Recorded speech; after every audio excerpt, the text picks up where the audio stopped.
जो बात मैं सैकड़ों बार कह चुका हूं, आज वो अखबार के फ्रंट पेज पे छपा हुआ है। भारत के ऊपर आईएसआईएस, अलकायदा और बहुत सारे जो रेडिकल ऑर्गेनाइजेशन है, जिहादी संगठन है, उनका बहुत बड़ा खतरा पैदा हो गया। ये मैं नहीं कह रहा हूं, आज जो बात छपी हुई है ये एफएटीएफ ने कहा है। 40 देशों का संगठन है, फाइनेंशियल एक्शन टास्क फोर्स, जिसको एफएटीएफ कहते हैं। ये 40 देशों का संगठन है और उसने बोला है कि भारत के ऊपर सबसे बड़ा खतरा है इस समय आईएसआईएस का, अलकायदा का और भी बहुत सारे जो जिहादी संगठन है उनका है। समाधान क्या है? समस्या तो छप गई अखबार में, इसका समाधान क्या है? बहुत सीधी सी बात है। कोई भी फसल वहां तैयार होती है जहां वहां के अनुकूल मिट्टी होती है। तो ये जो जिहादी सोच है, जो जिहादी संगठन है, ये वहां फलते फूलते हैं जहां इनकी विचारधारा को सुनने वाले, इनकी विचारधारा को मानने वाले होते हैं। और भारत में बहुत हैं। क्यों? क्योंकि दुनिया के सबसे ज्यादा मदरसे भारत में चल रहे हैं। अब मदरसों में वही बात पढ़ाई जाती है जो आईएसआईएस कहता है, मदरसों में वही बात पढ़ाई जाती है जो अलकायदा कहता है, मदरसों में वही बात सिखाई जाती है जो जिहादी संगठन कहते हैं, मदरसों में वही बात सिखाई जाती है जो दुनिया भर के कट्टरपंथी मौलवी है, चाहे जाकिर नाइक टाइप के लोग हैं या और भी दुनिया टाइप की, वो जो कहते हैं वही बात मदरसों में सिखाई जाती है। और पकड़ा भी जा चुका, कितनी सारे मदरसों में हथियारों का जखीरा पकड़ा जा चुका है। बहुत सारे मदरसों में आपको जो है अलग अलग किताबें पकड़ी गई हैं। अभी एक मदरसे में पकड़ा गया जहां कहा जा रहा था कि न भारत को मानना है, न भारत की संस्कृति को मानना है, न भारत का त्यौहार मानना है, न भारत की परंपरा को मानना है, सब कुछ विदेशी स्टाइल में रहना है। और आप देख भी लीजिए, जो मदरसे के बच्चे होते हैं उनकी वेशभूषा विदेशी होती है, उनकी सोच विदेशी होती है, उनका खान पान का तरीका विदेशी होता है, उनकी बातचीत की जो भाषा होती है विदेशी होती है, त्यौहार मनाते हैं विदेशी तरीके से, रहते भारत में हैं लेकिन कुछ भी भारत का नहीं मानते, वंदे मातरम कहना भी हराम मानते हैं, भारत माता की जय बोलना भी हराम मानते हैं, सब कुछ विदेशी होती है। इसलिए मैं कह रहा हूं, अगर भारत को बचाना है तो हमें कानून बदलना होगा। मैं बार बार आपको कह रहा हूं, जुलाई 1947 में लोगों ने सोचा नहीं था, आडवाणी जी ने, जेठमलानी जी ने, मनमोहन सिंह ने, इंद्र कुमार गुजराल जी ने, कि अगस्त में उनको भागना पड़ेगा, और अंत में भागे।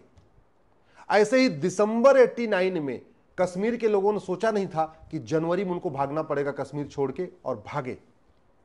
अभी 2024 के जुलाई में बांग्लादेश के हिंदू, जैन, बौद्ध, सिख ने सोचा नहीं था कि अगस्त में उनके साथ क्या होगा, लेकिन हो रहा है। जुलाई 2024 में ब्राह्मण, क्षत्रिय, वैश्य, दलित सब रहते हैं बांग्लादेश में। उन्होंने कभी नहीं सोचा था कि अगस्त के महीने में, अगले महीने में, पिता के सामने बेटी का बलात्कार होगा, भाई के सामने बहन का बलात्कार होगा, बच्चों के सामने मां का बलात्कार होगा, पिता के सामने पति के सामने पत्नी का बलात्कार होगा। और हुआ। जुलाई 2024 में बांग्लादेश के लोगों ने सोचा नहीं था कि उनके घर पे कब्जा हो जाएगा, उनके मकान पे कब्जा हो जाएगा, उनकी दुकान पे कब्जा हो जाएगा, उनके खेत पे कब्जा हो जाएगा, उनके खलिहान पे कब्जा हो जाएगा, उनकी गौशाला पे कब्जा हो जाएगा, उनके शोरूम पे कब्जा हो जाएगा। और हुआ। और किसने किया? जमातियों ने। जिन जमातियों ने 1947 में भारत का विभाजन कराया, उन्हीं जमातियों ने 1990 में कश्मीर में नरसंहार करवाया, और उन्हीं जमातियों ने बांग्लादेश में इस समय हिंदुओं का जीना मुश्किल कर दिया है, और भारत में भी बहुत बड़ी संख्या में रहते हैं। इसलिए मैं कहता हूं, अगर भारत को बचाना है तो सबसे पहले ये जो राइट टू एजुकेशन एक्ट है इसको बदलिए, इसमें इक्वल जोड़िए, राइट टू इक्वल एजुकेशन लागू करिए। 10वीं तक यानी 6 से 16 साल तक 1 nation 1 syllabus, 1 nation 1 curriculum, 1 nation 1 education board.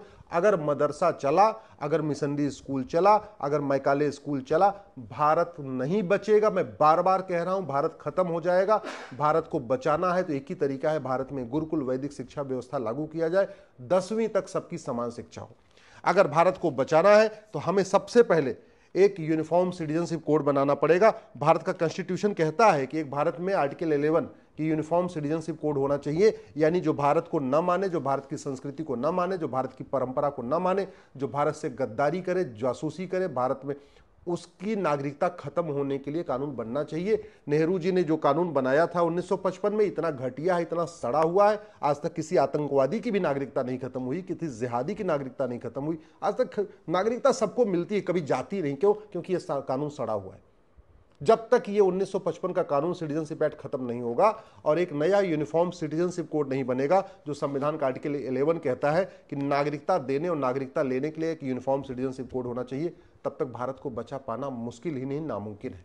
अगर हम चाहते हैं कि भारत बचे, भारत की संस्कृति बचे, जैसे अफगानिस्तान में खत्म हुई है वो भारत का हाल ना हो, जैसे पाकिस्तान में हिंदू खत्म हो गए वो भारत का हाल ना हो, जैसे बांग्लादेश में खत्म हो गए वो भारत का हाल ना हो, तो हमें सबसे पहले एक ये जो नेशनल माइनॉरिटी कमीशन, जो मजहब के आधार पे कमीशन बने हैं, मजहब के आधार पे योजनाएं बनी हैं, मजहब के आधार पे बोर्ड बने हैं, मजहब के आधार पे ट्रिब्यूनल बने हुए हैं, चाहे वो वक्फ बोर्ड हो चाहे माइनॉरिटी कमीशन हो, हमें मजहब के आधार पे सब कुछ खत्म करना पड़ेगा। नेशनल ह्यूमन राइट कमीशन हो सबका काम देखेगा, नेशनल वीमेन कमीशन है सभी महिलाओं की चिंता करेगा, जो भी कमीशन होना चाहिए, जो भी मिनिस्ट्री होनी चाहिए, कुछ भी होना चाहिए मजहब के, वो सब कुछ यूनिफॉर्म होना चाहिए, कॉमन होना चाहिए। मजहब का आधार पे विभाजन हो चुका है, अब मजहब के आधार पे कोई मंत्रालय नहीं होना चाहिए, मजहब के आधार पे कोई कमीशन नहीं, मजहब के आधार पे बोर्ड नहीं, मजहब के आधार पे मकान नहीं, मजहब के आधार पे दुकान नहीं, मजहब के आधार पे कोई सरकारी स्कीम नहीं, कुछ भी मजहब के आधार पे नहीं होना चाहिए। अगर ये जारी रहा मजहब के आधार पे तो याद रखिए भारत नहीं बचेगा, मैं लिख के देता हूं नहीं बचेगा। अगर आप चाहते हैं भारत बचे तो सबसे पहले ये जो दुनिया भर के पर्सनल लॉ चल रहे हैं, क्रिश्चियन मैरिज एक्ट अलग चल रहा है, पारसी मैरिज एक्ट अलग चल रहा है, हिंदू मैरिज एक्ट अलग चल रहा है, ये सब खत्म करना पड़ेगा। एक हमें यूनिफॉर्म सिविल कोड बनाना पड़ेगा, आर्टिकल 44 यही कहता है। इसका मतलब अगर सबसे पहले समान शिक्षा, फिर समान नागरिक संहिता, इसको लागू करना नितांत आवश्यक है, जिससे सबकी सोच एक जैसी हो। जब तक सोच एक जैसी नहीं होगी तब तक ISIS अलकायदा जो चाहता है उसका वो अपने आप में सफल हो जाएगा। जो वो करना चाह रहा है उसको यहाँ पे उपजाऊ जमीन मिल रही है, ऐसे लोग मिल रहे हैं जो इस तरीके से सोचते हैं। अगर हम भारत को बचाना चाहते हैं तो ये 1946 का जो फॉरेनर एक्ट है आपको दिख रहा होगा, इसको खत्म करना पड़ेगा। भारत में अब तक 5.5 करोड़ से ज्यादा घुसपैठिए आ चुके हैं, उसका मूल कारण एक घटिया कानून 1946 का फॉरेनर एक्ट। आज तक किसी घुसपैठिए की न 100% संपत्ति जब्त हुई, न किसी घुसपैठियों को आजीवन कारावास फांसी हुआ, न किसी घुसपैठिए की नागरिकता खत्म हुई जिन्होंने कागज बनवा लिया है। क्यों? क्योंकि 1946 का कानून महाघटिया है, इसलिए इसको भी आपको बदलना पड़ेगा। भारत में जो सबसे बड़ा तरीका अपनाया गया है भारत के यंग जनरेशन को बर्बाद करने के लिए, वो है ड्रग। स्वाभाविक सी बात है, आप किसी बच्चे को नशेड़ी बना दिए तो उसको वो भूल जाएगा कि भारत के सामने क्या खतरा है, भारत के सामने। और ये जितने जिहादी संगठन है, ISIS अलकायदा और जितने आतंकवादी संगठन बड़ी मात्रा में भारत में ड्रग्स सप्लाई करवा रहे हैं, क्योंकि जब ड्रग सप्लाई करा देंगे तो हिंदू जैन बौद्ध के सिख के बच्चे नशेड़ी हो जाएंगे। नशेड़ी हो जाएंगे तो उनका ध्यान ही नहीं जाएगा ISIS क्या करने वाला है, अलकायदा क्या करने वाला है, यहाँ जिहाद कैसे फैल रहा है, यहाँ मस्जिदें कैसी बन रही हैं, यहाँ मदरसे कैसे बन रहे हैं। नशेड़ी बच्चे को सब कुछ ध्यान ही नहीं रहता। तो हमें सबसे पहले इस कानून को खत्म करना पड़ेगा। नशा तस्करों और उनके मददगारों की 100% संपत्ति जब्त करने, नागरिकता खत्म करने और फांसी देने के लिए कानून बनाना पड़ेगा, तब भारत बचेगा। अगर हम चाहते हैं भारत की संस्कृति मजबूत हो, भारत की परंपरा मजबूत हो, भारत बचे, तो ये जो पुलिस एक्ट है ना 1961 का, इसको खत्म करना पड़े। 1861 का है, अंग्रेजों ने बनाया था 1861 में। 1860 में IPC बनाई थी, 1861 में पुलिस एक्ट। ये पुलिस एक्ट ऐसा है जिसके कारण पुलिस सत्ता के गुलाम बनी हुई है। अब यूपी वाली पुलिस तो बुलडोजर चलाती है, लेकिन बंगाल की पुलिस कभी नहीं बुलडोजर चलाती, केरल की पुलिस कभी नहीं चलाती, DMK जो तमिलनाडु की पुलिस कभी नहीं चलाती।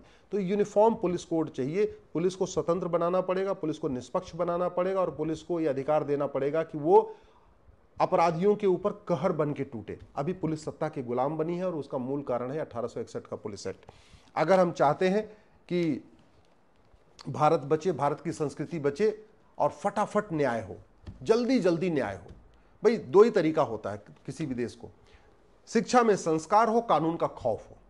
न भारत में शिक्षा में संस्कार है, न भारत में कानून का खौफ है। शिक्षा में संस्कार इसलिए नहीं है कि मैकाले शिक्षा, मिशनरी शिक्षा, मदरसा शिक्षा आज भी चल रहा है। वो सारे एजुकेशन सिस्टम जो गुलामी वाले, जो मुगल खोल के गए थे मदरसे, वो आज भी चल रहे हैं। जो अंग्रेज खोल के मैकाले स्कूल, मिशनरी स्कूल खोल गए, आज भी चल रहे हैं। CBSE बोर्ड आज भी चल रहा है। और दुर्भाग्य देखिए, भारत के सबसे एलिट क्लास अपने बच्चों को CBSE बोर्ड में पढ़ाना चाहता, जो अंग्रेजों ने शुरू किया था 1929 में।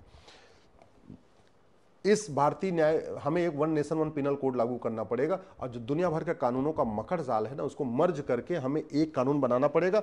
अमेरिका में ऐसा ही कानून है। अमेरिका में जो फेडरल पिनल कोड है ना, ये देखने में आपको काफी मोटा दिख रहा होगा। ये वहां पे अलग से कोई कानून है ही नहीं है। 150 चैप्टर है, 150 अपराध है। तो थानेदार के लिए भी आसान है, कांस्टेबल के लिए भी आसान होता है एफआईआर दर्ज करना, थानेदार के लिए जांच करना आसान होता है, वकील साहब के लिए भी अच्छा होता है, एक ही किताब लेके जाना है, और जज साहब के लिए भी अच्छा एक ही किताब पढ़ना। हमारे देश में 50 घटिया कानूनों का मकड़ जाल चल रहा है, इसको बदलना पड़ेगा। अगर भारत को बचाना है तो हमें सबसे पहले अपनी भारतीय साक्ष्य संहिता, एविडेंस कोड एक नया बनाना पड़ेगा। ये जो बना है अच्छा है, पहले से बेटर है, लेकिन आज भी झूठ बोलना गंभीर अपराध नहीं है, झूठी जांच गंभीर अपराध नहीं है, झूठी शिकायत गंभीर अपराध नहीं है, झूठा एफिडेविट गंभीर अपराध नहीं है।